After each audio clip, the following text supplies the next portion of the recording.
आज दिन बहुत ही ऐतिहासिक है। आज नया इतिहास रचने वाले मां भारती के दो महान रत्नों की जन्म जयंती है। भारत रत्न श्री जयप्रकाश नारायण जी और भारत रत्न श्री नानाजी देशमुख, ये दोनों ही महान सपूत ग्रामीण भारत की आवाज थे। लोकतंत्र की क्रांति के अगुवा थे। किसानों और गरीबों के कल्याण के लिए समर्पित थे। आज इस ऐतिहासिक दिन देश की आत्मनिर्भरता के लिए, किसानों के कल्याण के लिए दो महत्वपूर्ण नई योजनाओं की शुरुआत हो रही है। पहली, प्रधानमंत्री धन धान्य कृषि योजना और दूसरी दलहन आत्मनिर्भरता मिशन। ये दो योजनाएं भारत के करोड़ों किसानों का भाग्य बदलने का काम करेगी।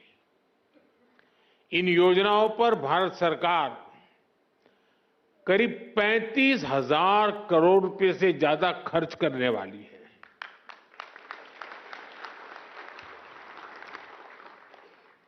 मैं सभी किसान साथियों को पीएम धन धान्य कृषि योजना और दलहन आत्मनिर्भरता मिशन के लिए बहुत बहुत बधाई देता हूं।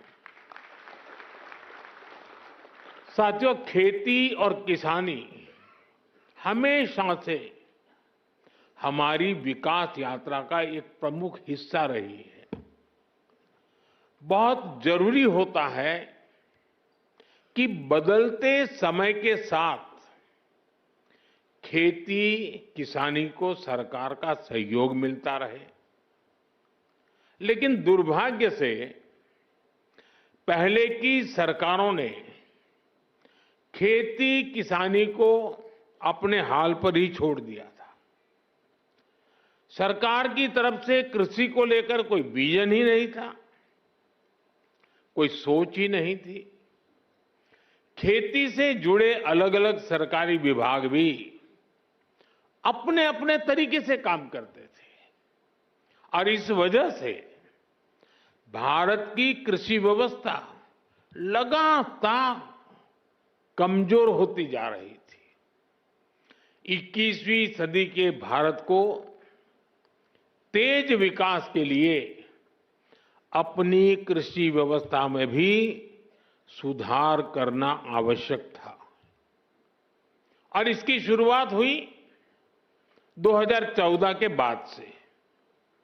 हमने खेती को लेकर पुरानी सरकारों के लापरवाह रवैये को बदल दिया।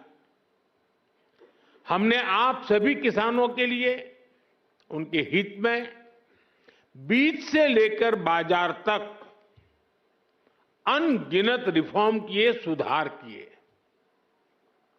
इसके परिणाम आज हमारे सामने है। बीते 11 वर्षों में भारत का कृषि निर्यात करीब करीब 2 गुना हो गया।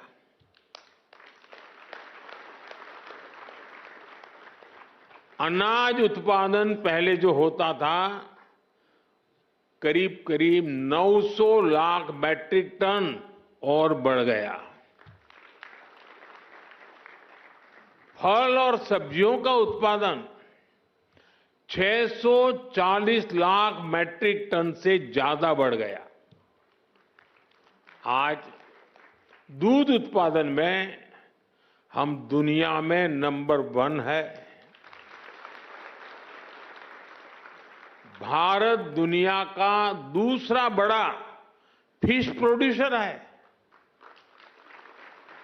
भारत में शहद उत्पादन भी 2014 की तुलना में 2 गुना हो गया है। अंडे का उत्पादन भी बीते 11 वर्षों में डबल हो गया है।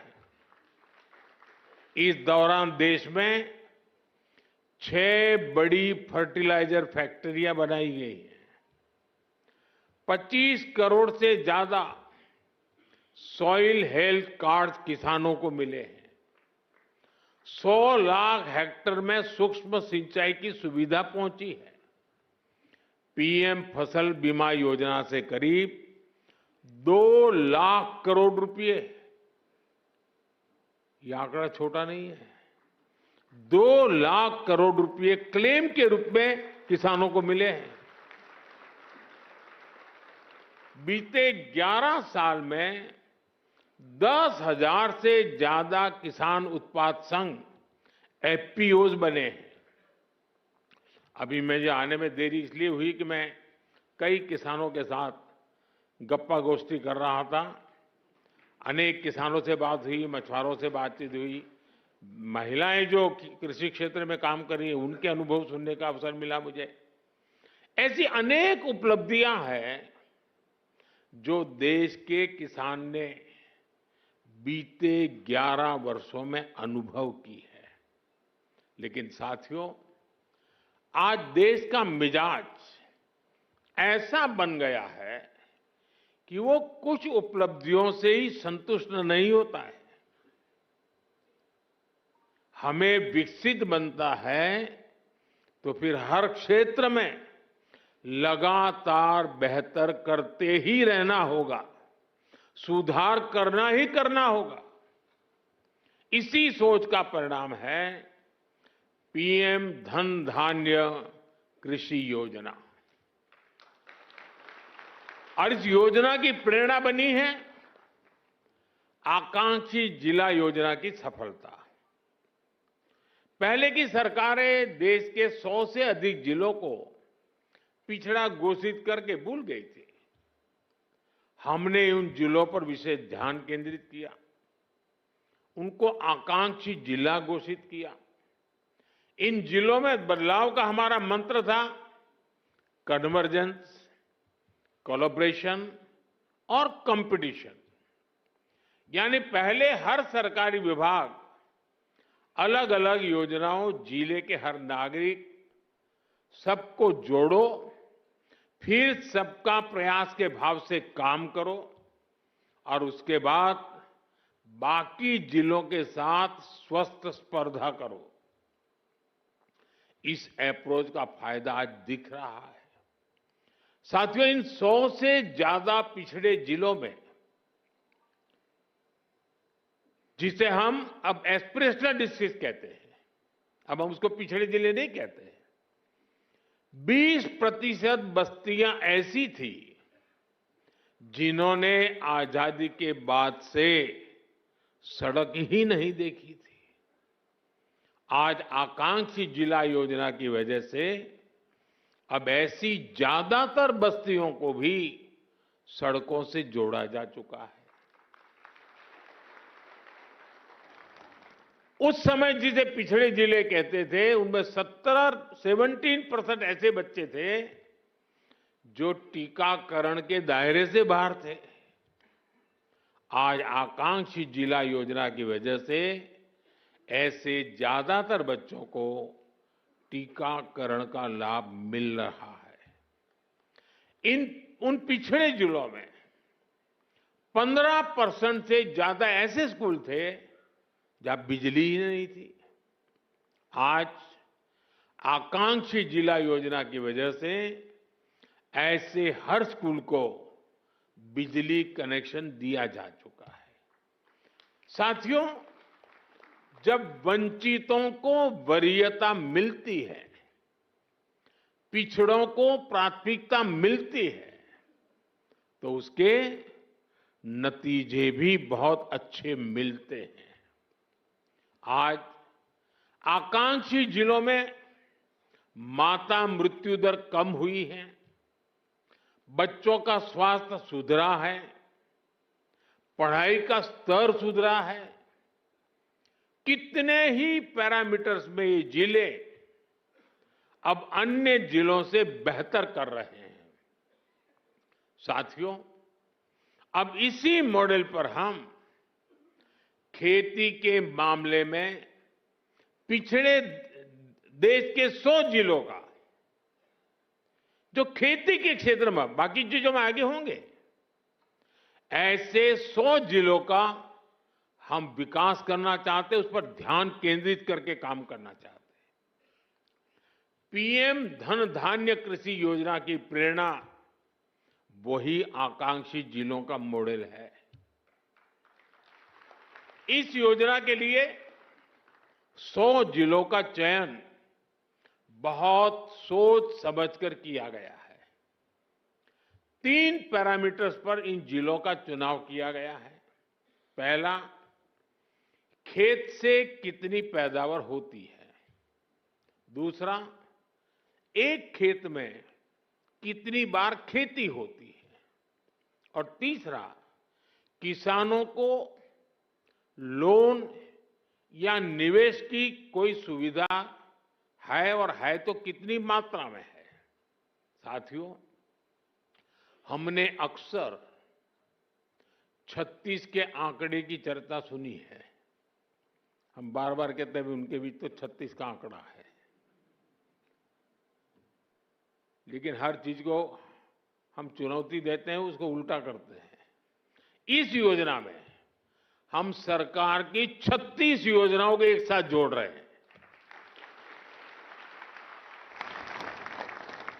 जैसे प्राकृतिक खेती पर राष्ट्रीय मिशन है, सिंचाई के लिए पर ड्रॉप मोर क्रॉप अभियान है, तेल उत्पादन को बढ़ाने के लिए तिलहन मिशन है, ऐसी अनेक योजनाओं को एक साथ लाया जा रहा है।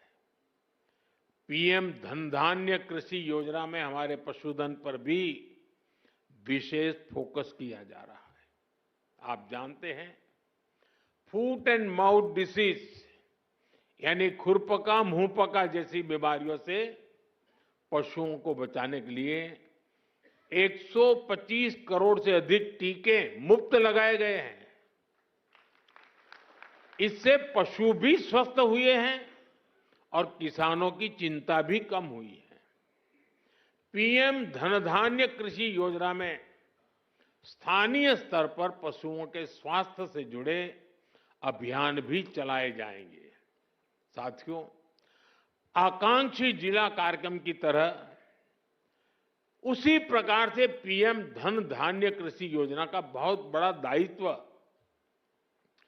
किसानों के साथ ही स्थानीय सरकारी कर्मचारियों और उस जिले के डीएम या कलेक्टर पर है।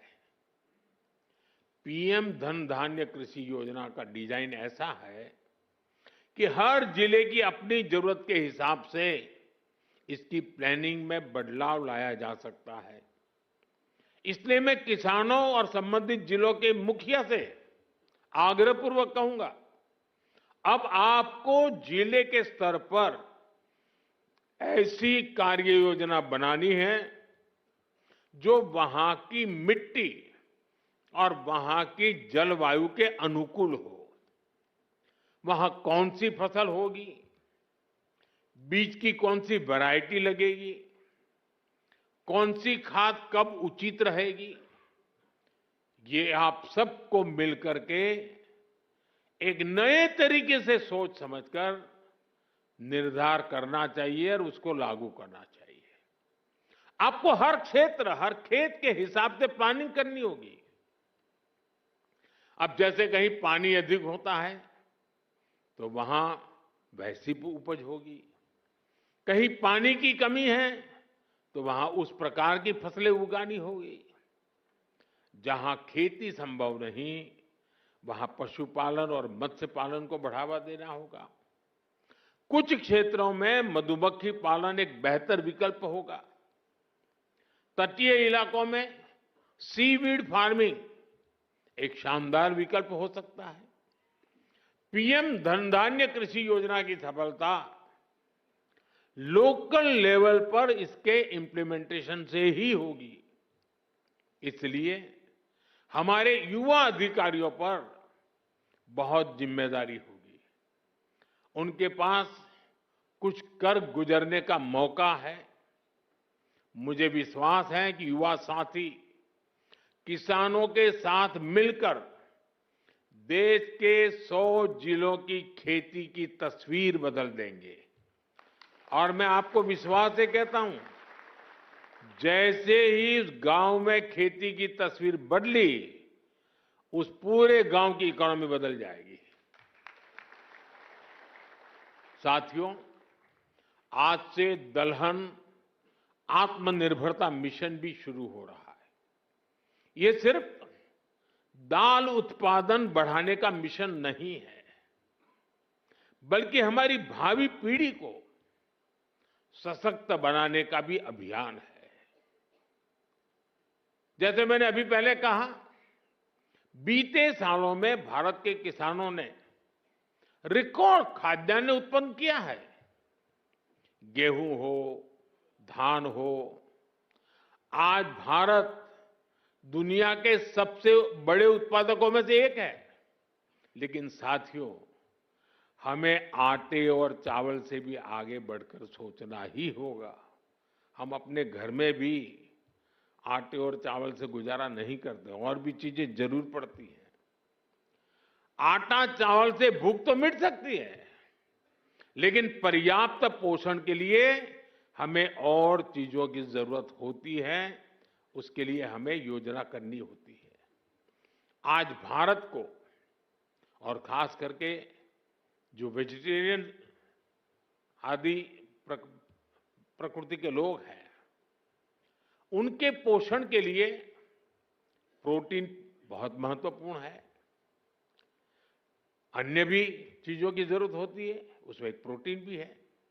हमारे बच्चों को, हमारी भावी पीढ़ी को उनके शारीरिक विकास के लिए और उसके साथ मानसिक विकास के लिए भी प्रोटीन का उतना ही महत्व है। और स्वाभाविक है, खास करके जो वेजिटेरियन लोग हैं, और हमारे देश में काफी बड़ा समाज है, उनके लिए तो दाल ही प्रोटीन का सबसे बड़ा सोर्स होता है। पल्सेस ही से उसका रास्ता होते हैं। लेकिन चुनौती ये भी है कि भारत आज भी, हम कृषि प्रधान देश तो है, लेकिन दुर्भाग्य देखिए, भारत आज भी इस प्रकार की आवश्यकताओं के लिए अपनी जरूरतें पूरी नहीं कर पा रहा है। आज देश बड़ी मात्रा में दाल का आयात करता है, दूसरे देशों से मंगाता है, और इसलिए दलहन आत्मनिर्भरता मिशन बहुत जरूरी है। साथियों, 11,000 करोड़ रुपए से अधिक का दलहन आत्मनिर्भरता मिशन, इसमें किसानों की बहुत मदद करेगा। लक्ष्य ये है कि दाल की खेती में 35 लाख हेक्टेयर की वृद्धि हमें कैसे भी करके करनी है। इस मिशन के तहत तूर, उड़द और मसूर दाल की पैदावार बढ़ाई जाएगी। दाल की खरीद की उचित व्यवस्था की जाएगी। इससे देश के करीब 2 करोड़ दाल किसानों को सीधा लाभ होगा।